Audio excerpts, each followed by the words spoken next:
Bismillahirrahmanirrahim. Alhamdulillahirabbil alamin. Hamdan katsiran thayyiban mubarakan fih kama yuhibbu rabbuna wa yardah. Asyhadu an la ilaha illallah wahdahu la syarikalah wa asyhadu anna Muhammadan abduhu wa rasuluh sallallahu alaihi wa ala alihi wa ashabihi wa man tabi'ahum bi ihsanin ila yaumiddin. Amma ba'd. Kita lanjutkan pelajaran kita membaca kitab Aisarut Tafasir di Syekh Abu Bakar Jabir Al-Jazairi rahimahullahu ta'ala. Dan sekarang kita masih dalam surah Al-Baqarah, masuk pada ayat yang ke-87. A'udzu billahi minasyaitonir rajim. Wa laqad atayna Musal kitaba wa qaffayna min ba'dihi birrusul wa atayna Isa ibn Maryam al-bayyinati wa ayyadnahu biruhil qudus. Afakullama ja'akum rasulun bima la tahwa anfusukum istakbartum fafariqan kadzabatum wa fariqan taqtulun. وَقَالُوا قُلُوبُنَا غُلْفٌ بَلْ لَعَنَهُمُ اللَّهُ بِكُفْرِهِمْ فَقَلِيلًا مَا يُؤْمِنُونَ وَلَمَّا جَاءَهُمْ كِتَابٌ مِّنْ عِندِ اللَّهِ مُصَدِّقٌ لِمَا مَعَهُمْ وَكَانُوا مِنْ قَبْلُ يَسْتَفْتِحُونَ عَلَى الَّذِينَ كَفَرُوا فَلَمَّا جَاءَهُمْ مَا عَرَفُوا كَفَرُوا بِهِ فَلَعْنَةُ اللَّهِ عَلَى الْكَافِرِينَ.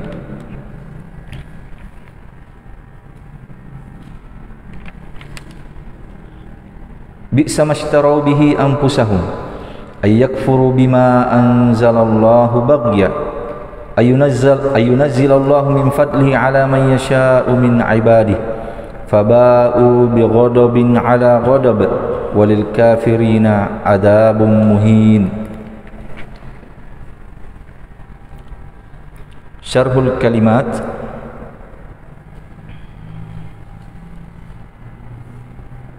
Walaqad atayna Musal kitab.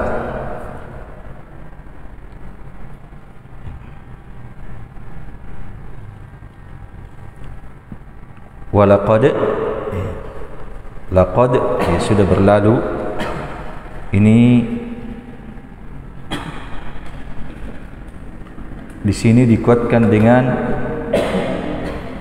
3 penguat. Dan kalau ada kalimat laqad, maka itu takdirnya sebelumnya ada sumpah mahdzub, tapi takdirnya ada sumpah sebelumnya. Sumpah penguat. Kemudian lam di sini juga penguat. Qad juga penguat. Jadi kalimat setelahnya dikuatkan dengan 3 penguat. Walaqad, dan sungguh. Atayna,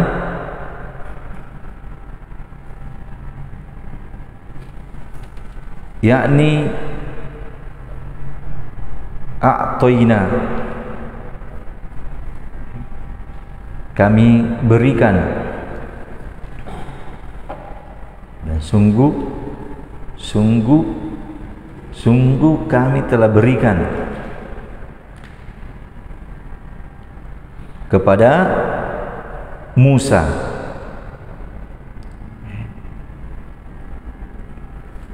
Kata penulis Musa ibnu Imran, Nabiyun mursalun ila Bani Israel. Musa bin Imran, dia adalah seorang nabi yang diutus kepada Bani Israel.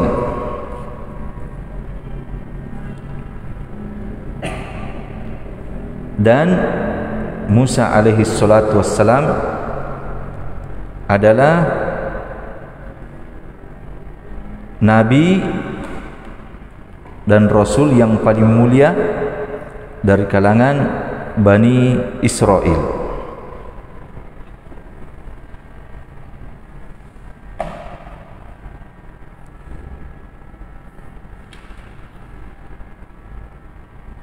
Walaqad atayna Musa al-kitab.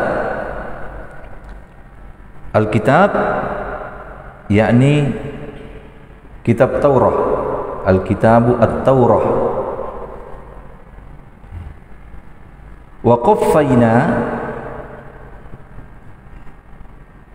kata penulis, arsalna yaqfu ba'duhum ba'dun, ay wahidan ba'da wahidin.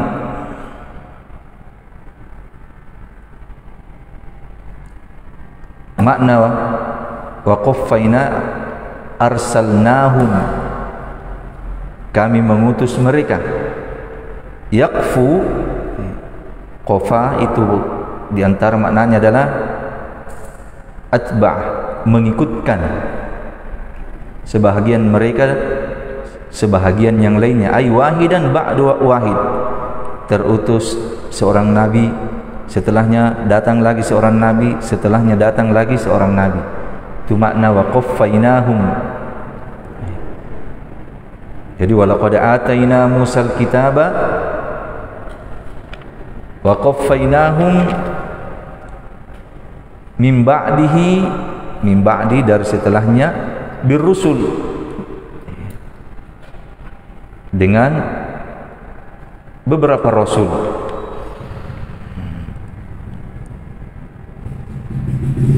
Kemudian wa ataina Isa bin Maryam al-bayyinati wa ayyadnahu bi ruhil qudus.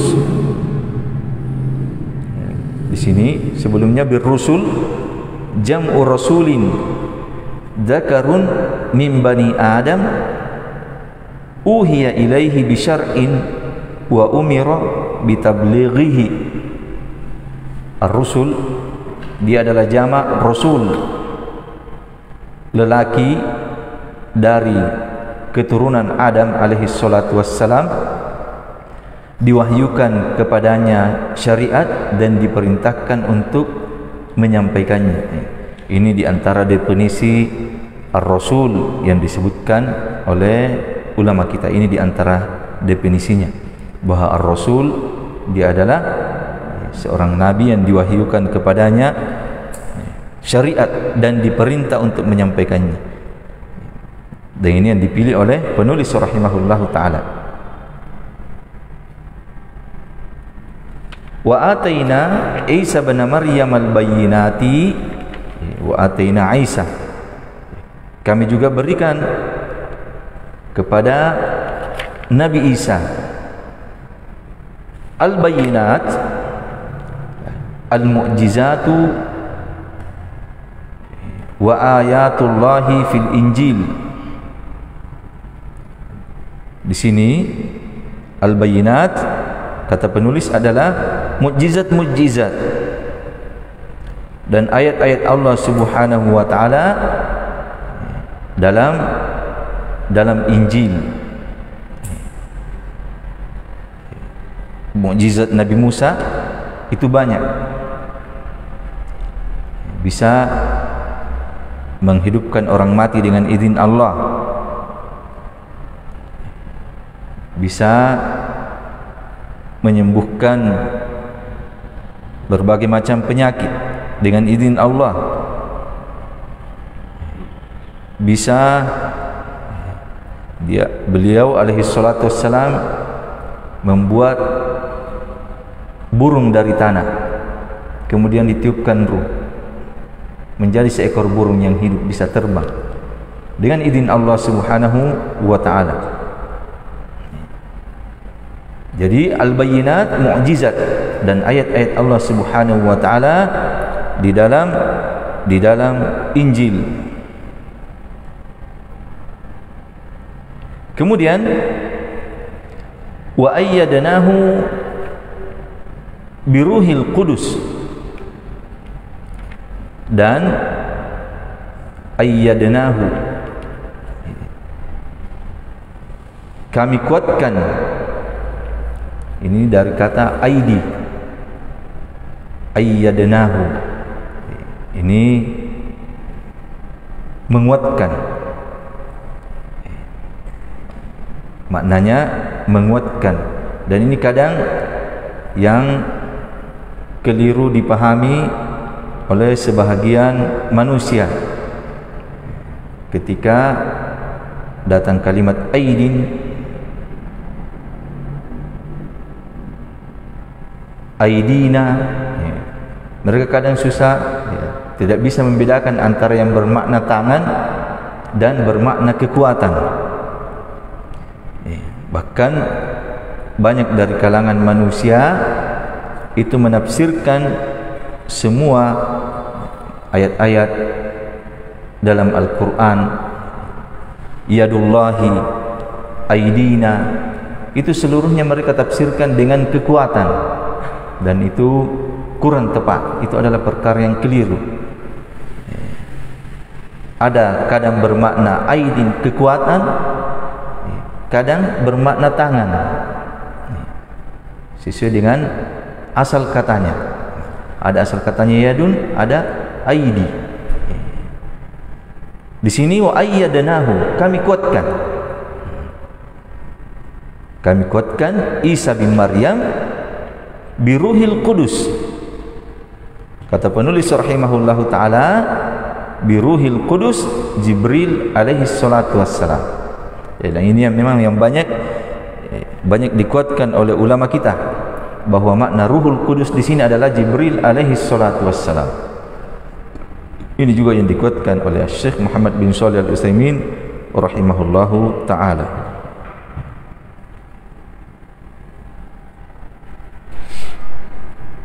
Karena ada beberapa penafsiran, namun ini yang banyak dikuatkan oleh ulama kita, bahwa ruhul qudus di sini dengan dalil-dalilnya tentunya, bahwa ruhul qudus di sini adalah Jibril alaihi salatu wassalam, wa ayyadnahu biruhil qudus. Afakullama ja'akum rasulun min indillah, afakullama ja'akum rasulun bima la tahwa anfusukum istakbartum fafariqan kadzabatum wa fariqan taqtulun. Apakah setiap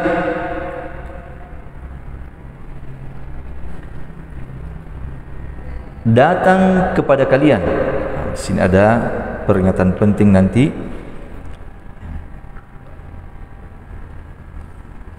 afakullama, kullama itu adatul at-tikrar, berulang. Makanya biasa diterjemahkan setiap, menunjukkan berulangnya kejadian. Afakullama ja'akum, datang kepada kalian rasulun, seorang rasul. Dari mana datangnya?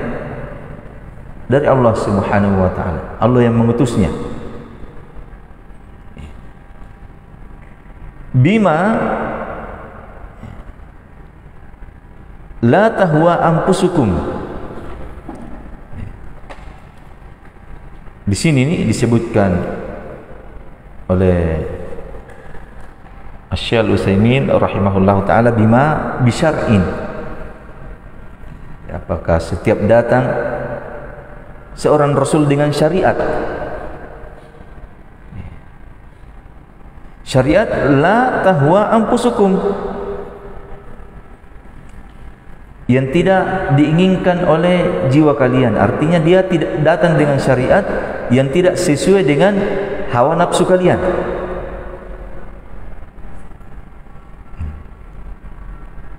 Maka di sini menunjukkan bahwa Bani Israel itu menerima syariat yang dibawa oleh Rasul, atau dia tolak bukan karena Rasulnya, tapi dia kembalikan kepada hawa nafsunya. ukurannya mereka adalah hawa nafsu. Jadi ketika dia terima syariat yang dibawa oleh Rasul, bukan ukurannya karena syariat itu dari Allah Subhanahu wa ta'ala, tetapi ukurannya karena sesuai dengan hawa nafsunya. Ini disebutkan oleh Syekh Al-Utsaimin rahimahullahu ta'ala faedah ini. Jadi ukurannya mereka hawa nafsu. Dengan ayat ini, afakullama ja'akum rasulun bima la tahwa anfusukum istakbartum. Kalian menyombongkan diri, kalian tolak, tidak mau melakukan apa yang dibawa oleh Ar-Rasul. Kenapa? Karena tidak sesuai dengan hawa nafsunya. Fa fariqan kadzabatum wa fariqan taqtulun. Maka segolongan Ar-Rasul ada dia dustakan, dan sebahagiannya ada yang mereka bunuh. Ini Bani Israel. Ukurannya kembali kepada hawa nafsunya. Jadi sekali lagi, ketika dia menerima satu syariat, bukan karena syariat itu datangnya dari Allah sehingga dia terima, tetapi karena syariat itu sesuai dengan hawa nafsunya.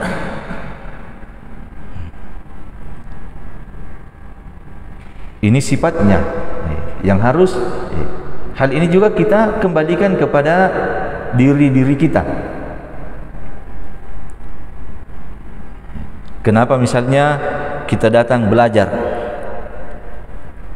Apakah karena belajar itu kewajiban dari Allah Subhanahu wa ta'ala yang harus kita tunaikan supaya kita bisa beribadah kepada Allah Subhanahu wa ta'ala dengan baik? Atau karena kita datang di suatu tempat belajar karena di tempat belajar tersebut sesuai dengan keinginan kita, sesuai dengan hawa nafsu kita, sesuai dengan apa yang kita inginkan dari perkara-perkara dunia dan yang selainnya? Kalau kita datang karena ilmu, karena ingin beribadah kepada Allah Subhanahu wa ta'ala, maka terhitung sebagai ibadah. Tetapi kalau kita belajar karena sesuai dengan hawa nafsu, maka walaupun kita belajar tidak terhitung sebagai sebuah ibadah. Sama dengan Bani Israel. Ukurannya hawa nafsunya. Kalau ada datang Nabi dan Rasul membawa syariat sesuai dengan hawa nafsunya, dia terima. Kalau tidak sesuai, dia dustakan, dia bunuh Nabi dan Rasul tersebut. Wa qalu, dan mereka berkata, qulubuna, hati-hati kami gulf.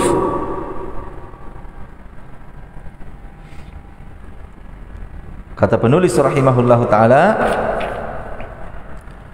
gulfun alaiha ghilafun yamna'uha minal fahmi lima tad'una ilaihi au hiya awiyatul lil ilmi fala nahtaju ma'aha ila an nata'allama anka. Gulfun itu, jadi ini alasannya. Ini alasannya orang-orang Yahudi tidak mau menerima apa yang dibawa oleh Rasulullah sallallahu alaihi wasallam.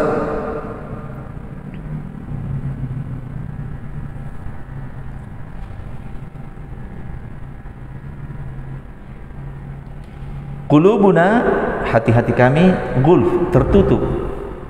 Maknanya alaiha ghilafun, di atas hati kami itu ada ghilaf, penutup. Yamna'uha, yang menghalangi hati tersebut minal fahmi, dari memahami, lima tad'una ilaihi, dari apa yang kalian seru kami kepadanya. Atau maknanya bahwa gulfun itu adalah awiyatul lil ilm, dia adalah kantong ilmu. Jadi artinya dia sudah punya ilmu. Fala nahtaju ma'aha, kami tidak butuh lagi bersamanya untuk mempelajari apa yang datang darimu.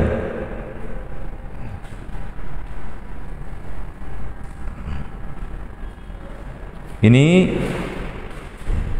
ucapan Bani Israel. Jadi mengatakan hati kami tertutup. Apakah tertutup? Ada penutup yang menghalangi dari memahami apa yang kalian serukan kami kepadanya, atau tertutup karena alasannya sudah punya ilmu, tidak butuh lagi dengan apa yang kalian bawa.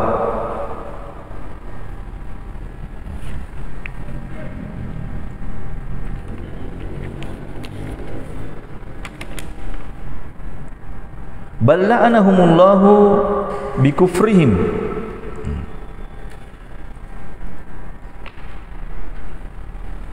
Bahkan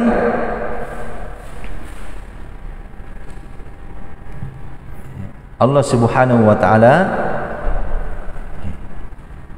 melaknat mereka bikufrihim,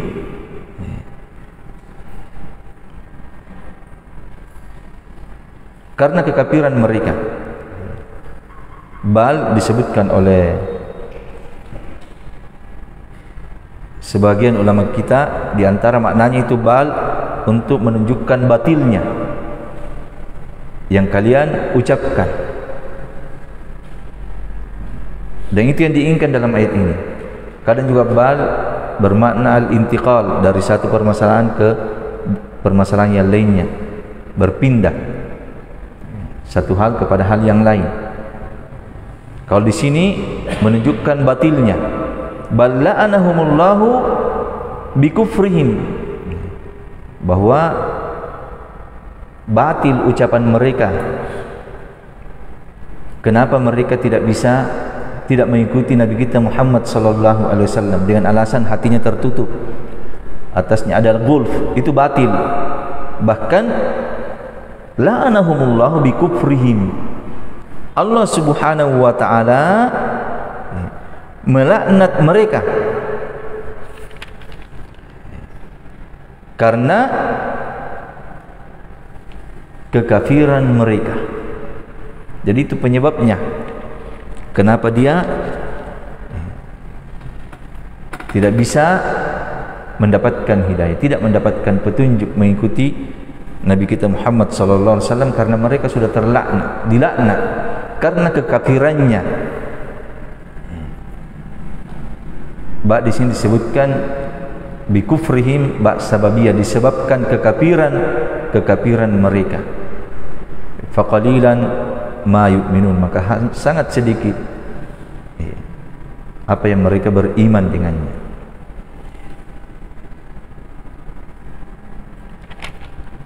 Walamma ja'ahum kitabun min indillah,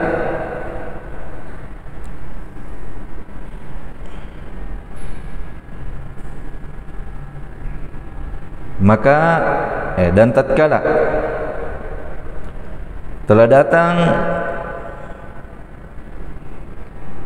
kepada mereka kitabun min indillah, kitab dari sisi Allah Subhanahu wa taala. Berkata penulis, kitabun min indillah Al-Qur'anul Karim. Jadi datang kepada mereka Al-Qur'an dari sisi Allah Subhanahu wa taala.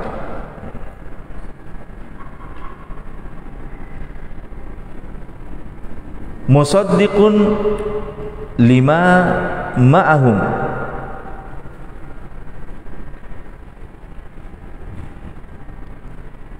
yang musaddiq membenarkan apa yang ada pada mereka.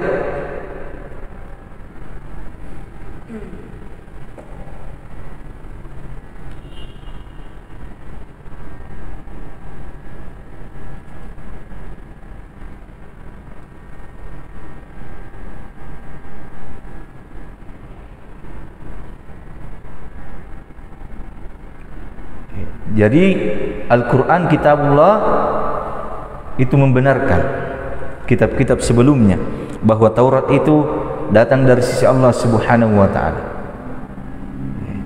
Nabi Musa utusan Allah Subhanahu wa taala. Yang membenarkan Injil itu datang kitab dari yang turun dari Allah Subhanahu wa taala. Dia adalah kitab yang benar. Az-Zabur itu seluruhnya dibenarkan oleh Al-Qur'an.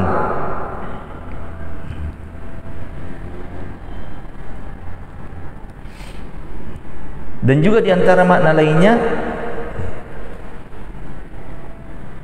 bahwa apa yang dikhabarkan oleh Al-Quran itu juga membenarkan apa yang telah dikhabarkan di dalam kitab-kitab sebelumnya. Kalau memang benar ada dalam kitab Taurat, itu dibenarkan oleh Al-Quran. Jadi kitabun min indillah musaddiqun lima ma'hum, terhadap apa yang ada bersama mereka. Ini kan sudah mengharuskan keimanan untuk mereka. Kemudian wakanu, dan adalah mereka Bani Israel min qabl, sebelumnya, yastaftihuna ala alladhina kafaru, yakni yastaftihun yatlubuna al-fath ay an-nasr. Sebelumnya Bani Israel Yahudi itu meminta kemenangan dan pertolongan kepada orang-orang kafir.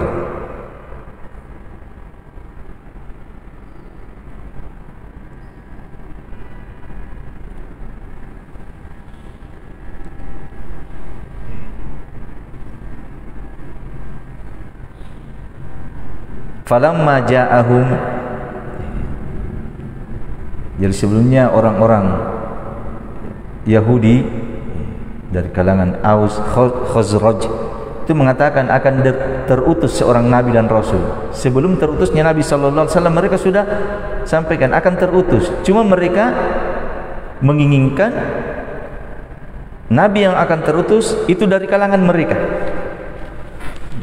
Jadi mereka memang sudah sampaikan, meminta sebelumnya untuk pertolongan untuk mereka. Yastaftihuna 'alal ladzina kafaru, terhadap orang-orang kafir. Falamma ja'ahum, maka tatkala datang kepada mereka ma'arafu, apa yang mereka telah ketahui, kafaru bihi, mereka pun kembali kafir dengannya. Fala'natullahi 'alal kafirin, maka laknat Allah Subhanahu wa taala terhadap orang-orang kafir. Jadi lihat al-hasad, kedengkian yang mereka inginkan nabi dan rasul tersebut dari kalangan mereka, dari kalangan Bani Israel. Tetapi ternyata Allah Subhanahu wa taala mengutus nabinya, mengutus rasulnya Nabi kita Muhammad sallallahu alaihi wasallam dari kalangan orang-orang Arab Quraisy. Akhirnya mereka pun kembali kafir, kafarubi. Karena memang itu sifatnya. Apa sifatnya tadi? Ukurannya diterima atau tidak diterima kembali kepada hawa nafsunya. Jadi itu mereka ukurannya. Kalau sesuai dengan apa yang dia inginkan, dia terima. Kalau tidak sesuai dengan keinginan hawa nafsunya, dia tolak. Padahal ma'arafu, dia sudah kenal nabi ini, tetapi tetap kafaru bihi, dia kafir dengannya. Bi'sa mastaru bihi anfusahum,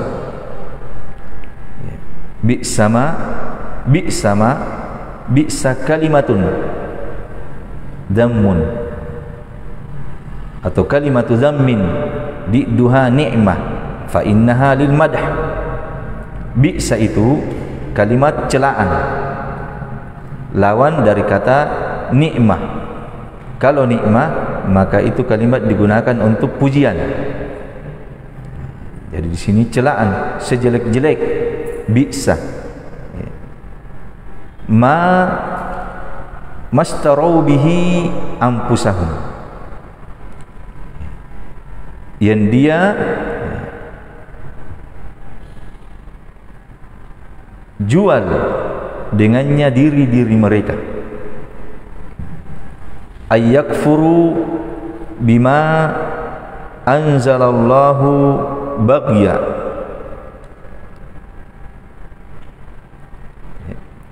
mereka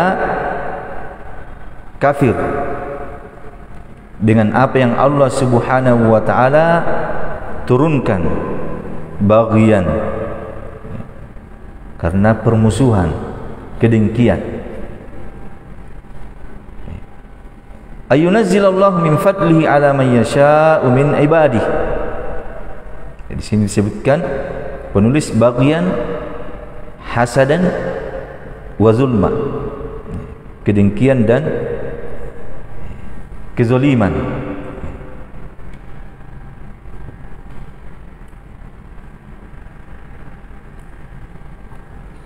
Ayunazzilallahu min fadlihi ala man yasha'u min ibadi. Allah Subhanahu wa taala akan menurunkan dari keutamaannya kepada siapa yang dia kehendaki dari hamba-hambanya.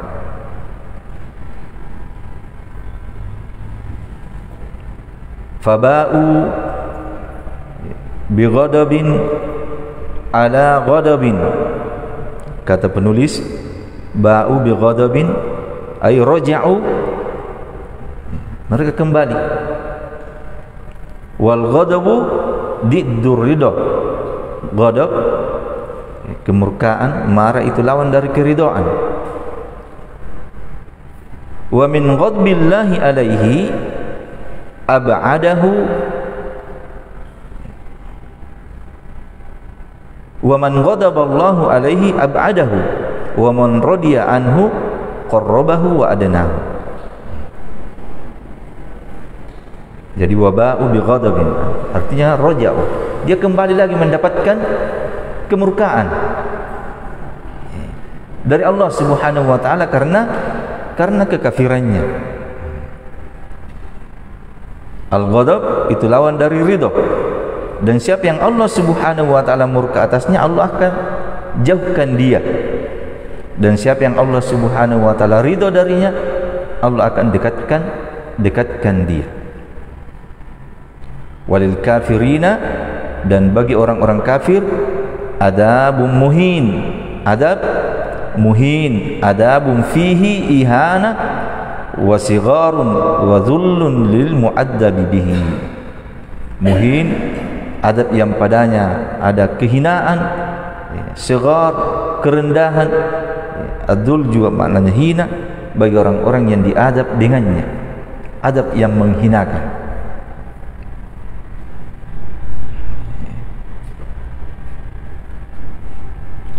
Sampai di sini insyaallah taala makna ayat kita akan bacakan pada pertemuan yang akan datang.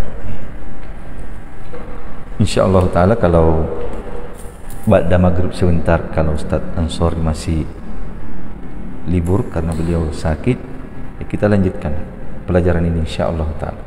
Wa sallallahu ala nabiyyina Muhammadin wa ala alihi wa ashabihi ajmain wa akhir da'wana alhamdulillahi rabbil alamin. Kemudian tadi ada masuk pertanyaan hukum seorang yang solat sunnah kemudian ditegakkan iqamah untuk solat, bagaimana hukumnya? Apakah dia lanjutkan solatnya atau dia batalkan solatnya kemudian masuk ikut solat berjamaah? Dalam hal ini ada beberapa jawaban dari ulama-ulama kita. Ada yang mengatakan mereka langsung batalkan solatnya. Apakah dia masih dalam rakaat pertama atau sudah rakaat kedua, bagaimanapun keadaannya dia batalkan solatnya.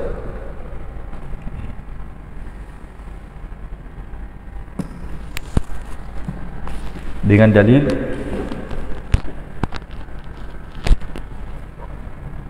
la salata ba'da al-iqamah illa al-maktuba atau kama qala Nabi sallallahu alaihi wasallam. Tidak ada lagi solat, yakni solat sunnah setelah ditegakkannya iqamah kecuali solat yang wajib. Maka mereka mengatakan dia batalkan solatnya. Ada juga yang mengatakan dia tidak batalkan solatnya, dia selesaikan. Apakah dia masih di rakaat pertama atau di rakaat kedua, dia selesaikan solatnya dengan dalil juga keumuman ayat wala tubtilu a'malakum, jangan kalian batalkan amalan-amalan kalian. Dan ada yang memberikan rincian. Beliau katakan kalau solatnya, solat sunnahnya itu dia berada di rakaat pertama dan belum ruku, baru mungkin berdiri Allahu Akbar membaca surah Al-Fatihah, kemudian membaca surah, sementara membaca surah muadzin qamat, maka katanya dia batalkan solatnya, dia batalkan solat sunnahnya, kemudian ikut solat berjamaah. Tetapi kalau dia sudah ruku, sudah mau memasuki rakaat kedua, maka dia sempurnakan solatnya, solat sunnahnya. Dia percepat solatnya dengan tetap menjaga rukun-rukunnya. Mungkin sebagian sunnah dia tinggalkan, kemudian dia selesaikan salam, setelah itu baru masuk ikut solat berjamaah. Wallahu ta'ala a'lam. Dan yang seingat saya ini yang dikuatkan oleh Syekh Muhammad bin Shalih Al-Utsaimin rahimahullahu ta'ala. Beliau menguatkan hal tersebut dengan ayat juga, wala tubtilu a'malakum, jangan batalkan amalan-amalan kalian. Kemudian beliau mengatakan bahwa hadis tidak ada solat setelah iqamah kecuali maktubah, la solata ibtidaan, kata beliau. Tidak ada solat yang baru akan dimulai, yang baru akan dimulai setelah solat maktubah. Tidak ada lagi solat sunnah yang baru, misalnya sudah qomat orang baru dia mau solat sunnah. Nah, ini yang diinginkan dengan hadis, kata beliau rahimahullahu ta'ala. Wallahu ta'ala a'lam. Wa sallallahu ala nabiyyina Muhammadin wa ala alihi wa ashabihi ajma'in. Walhamdulillahi rabbil alamin.